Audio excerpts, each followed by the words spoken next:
Okay, what's up, everybody? Rev Sauce 9. Make sure to rate, like, and subscribe to the channel. Hit that bell icon for the latest and greatest that comes to my channel. Now, if you're on my other video platforms, make sure to thumb up. Make sure to comment, all that jazz. I would appreciate it over on Rumble and other places. Now, we are going to talk about Trick Williams becoming the new TNA World Heavyweight Champion. I thought they were going to do this sooner than later. I guess Trick's going to be the guy of NXT slash TNA. I thought that they would probably give it to somebody within TNA, but they gave it to somebody in WWE, and Trick Williams is perfect for it. I don't know how long they're going to have Trick Williams hold the belt for, but the storyline was good leading up to this, and Trick is perfect for this. If you're not going to bring Trick Williams up to the main roster of WWE, you can have him do other things within NXT and TNA and AAA as well. Now, wouldn't be surprised if they have the Megas champion become somebody from NXT. Would not be mad, wouldn't be upset over it either. So, Umafeli did win tonight. He did defeat Miles Bourne. That match in particular was really good. Between the clotheslines, the stomps, the clotheslines, Umafeli is great shit. Like, you got to see why he is the NXT champion. And I get why they didn't put the belt back on Trick Williams, because it would have been hot potato. What they did was they kept it on Joe Henry, let Joe Henry have his spotlight for a while. TNA did. And I'm not shocked by it. I knew that they were going to do something under the partnership. But yeah, the North American Women's Championship match, Sirocco versus Kalani Jordan. It went the way I thought it was going to go. No titles really changed here. No titles really changed. Nothing really kind of took shape. This was kind of just like a backlash kind of pay-per-view. The only really thing that I was really blown away at Battleground is they made the TNA title. Now, you did get Santana here. Mike Santana did show up, so I'm cool with that. I think he's WWE bound. He is great at what he does. If TNA doesn't re-sign him, he'll definitely be WWE bound for sure. I could see him doing some things, and I could see him going against Trick Williams for the TNA title and taking the belt right off of him. The match, Ruko heads up the top rope for more. Jordan down and out and hits the Super Sirocco Snooker for 1, 2, 3 for the Keeper Women's World Championship. I think it's going to be her and I think Zyra that are going to go at each other eventually for the title eventually. I'm not mad at this match. I'm just saying I had to go and mess with my VPN because I was wanting to watch it on Netflix compared to with no ads compared to Peacock where there's going to be lots of ads. So that's why. So I had to like rewatch a little bit of it, catch up, and then, kind of do the things. 6-man tag match right here. Hank and Tank and Josh Briggs versus the Coling. Honestly, I'm going to be real with you. The Coling is really becoming an afterthought. It's kind of a jobber group, to be honest with you. But this match was good. Jensen had his tag team partner come back, which is cool.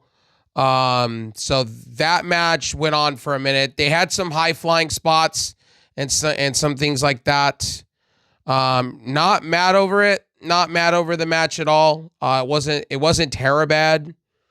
The Coling attacked viciously. The trio Spears ordered Dame to get a chair for the finish, and Uzeki stopped Dame from doing it and pretty much went in the ring. Chairs for everybody, and pretty much that's how that segment ended. The Josh Briggs defeats the Coling via pinfall. Liger pin against Brooke Jensen. So there you go.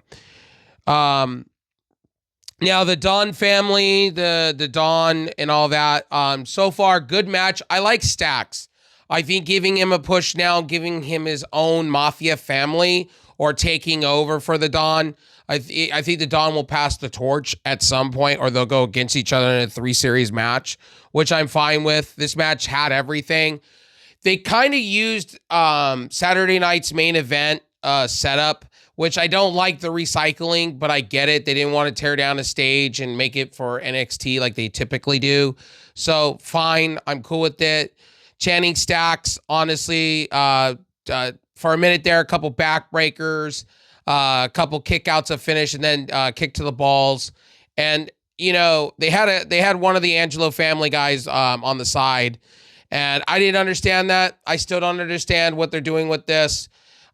Is this the way to bring Tony D'Angelo to the main roster? Is that how they're going to do it? This is how they're going to move on from him on the main roster during the summer when they have the draft that's happening, supposedly. But Channing Stacks did get the victory here with a low blow, 1, 2, 3. Casafino on the side. I have no idea why they're doing this, but to be honest with you, I'm for it. I kind of like how they're building up stuff. Now, this was match of the night. NXT's Women's Championship match, Stephanie Vaquer versus Jordynne Grace. I still think that there's plenty of women in that division, and they could have moved Stephanie Vaquer up to the main roster, honestly, Raw in particular. She wants Io Sky really bad. She wants to have another match with Io Sky. She said that on Twitter. But Jordynne Grace, to be honest with you, is good shit. Just not her time right now. This is her 4th time at the title. The first couple of times it was against Roxanne Perez when she was in TNA. So at this point, I'm okay with Jordynne Grace not winning. And Jordynne Grace throughout the stops, they were doing little package pile drivers. They were doing like code reds. There was a move where Jordynne Grace fucked up, and then the guardrail broke apart, and it ended up with Stephanie Vaquer winning. I thought maybe we would get a debut, maybe we would get somebody else showing up, but they didn't. WWE played it safe tonight. I'm still watching AEW off to the side here as I'm doing this review, recording, and I feel AEW's played it a little safe in a lot of things too tonight, so just keep that in mind. I'll talk more in my AEW review. There's a lot of things I'm not happy with this with their pay-per-view right now on, and I will discuss that in my recording. But as of right now, Stephanie Vaquer is legit. You did get a sighting of who she's going to go against, another AAA person for the NXT belt at Worlds Collide June 7th, so that's pretty sick. Ricky Starks in-ring promo, setting up for a match, and I thought maybe they would do it here against All Ego Ethan Page. Again, legendary. I can't say this enough. Ricky Starks or Ricky Saints. Sorry, I'm so used to calling him Ricky Starks. Ricky Saints is main roster ready at this point. He's too good of a talent. He dresses good. He looks like a main roster superstar at this point. Honestly, if you want him to lose the belt to Ego Page and have him go up and be Uma Fale's next opponent, I'd be all right with that. Joe Henry, I'd be okay with that too if they want to reward Joe Henry for losing the TNA championship. But I'm going to tune into TNA this week, right? I'm going to tune in, and I think they're going to be live, or they may have a recording, so we'll get to see what goes on with Joe Henry and Trick Williams. But I try to keep these reviews short nowadays because I don't want to talk too much. I don't want to go on too long because I got a lot of other things and I got to get to streaming tonight. I try to keep it 10 minutes to 20 minutes long. I don't want to bullshit and waste your guys' time. This show, I'm going to tell you guys, because I like ECW stuff, for right now, I got to wait for the last match to come in. And I'll say it in my other review. I have AEW still. I still think AEW did the better pay-per-view tonight. Still, just because the anarchy in the match and what they're doing with the scissors with Ricochet and some things like that. But overall, this show was really good too. So I got AEW by a slight edge so far. But Battlegrounds, because of the change of the TNA championship and what's going on with that segment and a lot of other things, and what's going on for Tuesday, I'm tuning in on Tuesday for sure. Umafeli against Miles Bourne. Miles Bourne is no joke. As I said to open up this recording, to open up the show, I'm just going to tell you guys, too good. Miles Bourne is too good. He is main roster too. A lot of what's going on in NXT, they're ready for main roster. So when they're ready to pull the trigger on these guys, NXT or not, main roster or not, man, NXT is stacked. They got some good stuff going on NXT. I'm very pleased with Battlegrounds, to be honest with you.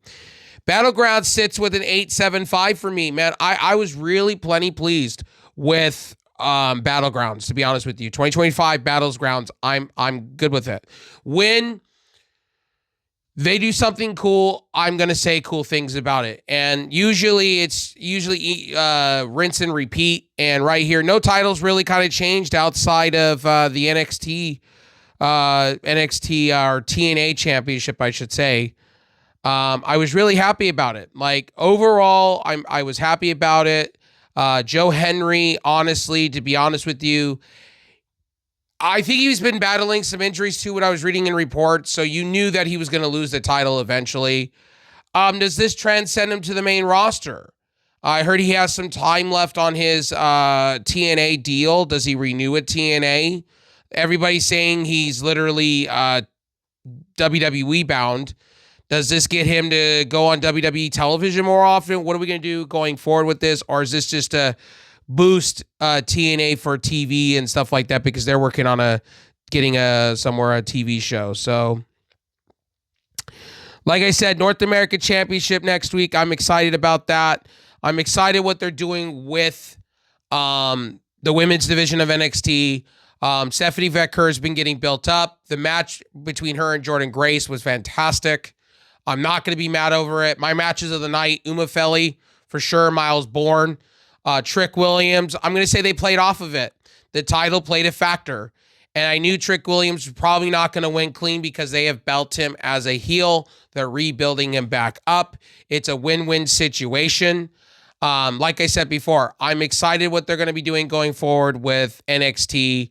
And like I said before, when Shawn Michaels builds stories, it's great. When him and Tony Khan kind of got this way of they book properly, and then sometimes I kind of call them similar because their booking status, they be on pay-per-views, and then their shows would be like a little lackluster, and then they'd be really good on pay-per-views.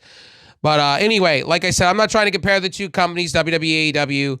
I was just saying as far as pay-per-views and having one on my one monitor and then having one on my TV or my laptop, honestly, I was plenty pleased. And then no commercials on Netflix outside of just WWE's advertising because I tunneled into Canada like I always do with my VPN. Guys, don't watch shit on Peacock, okay? Fuck a bunch of that. I hope Netflix becomes the home for WWE shit, be honest with you, because it's way, way better. And for $15 a month, I don't mind paying for it if I can get all the WWE shit and the vault and everything internationally, if I could just tunnel in easily and just watch what I want to watch. Anyway, my name's RevSauce9. This was a B+ pay-per-view for me. Was really happy about it.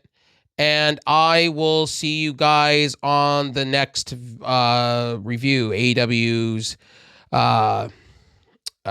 Double or Nothing. I'll see you guys on the next one. Peace.